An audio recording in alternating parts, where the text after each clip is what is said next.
Le lion. Première fable du livre 11 des fables de Jean de La Fontaine. Un enregistrement de Jean Lambert pour LibriVox.org. Le lion.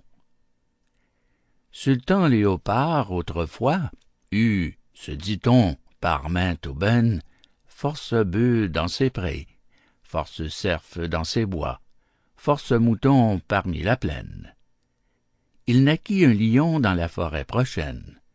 Après les compliments, et d'une et d'autre part, comme entre grands il se pratique, le sultan fit venir son vizir le renard, vieux routier et bon politique. « Tu crains? » Celui, dit-il, « lionceau, mon voisin. Son père est mort, que peut-il faire? Plains plutôt le pauvre orphelin. Il a chez lui plus d'une affaire, et devra beaucoup au destin s'il garde ce qu'il a, sans tenter de conquête. » Le renard dit, branlant la tête, « Tel orphelin, Seigneur, ne me font point pitié. Il faut de celui-ci conserver l'amitié, ou s'efforcer de le détruire avant que la griffe et la dent lui soient crues, et qu'il soit en état de nous nuire. N'y perdez pas un seul moment. J'ai fait son horoscope, il croîtra par la guerre. Ce sera le meilleur lion pour ses amis qui soient sur terre.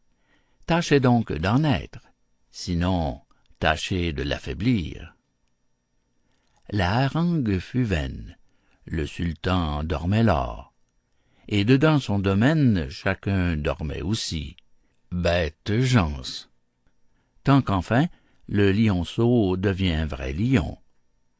Le tocsin sonne aussitôt sur lui, l'alarme se promène de toutes parts, et le vizir, consulté là-dessus, dit avec un soupir, « Pourquoi l'héritez-vous? La chose est sans remède. En vain nous appelons 1000 gens en notre aide. Plus ils sont, plus ils coûtent. Et je ne les tiens bons qu'à manger leur part des moutons. Apaisez le lion.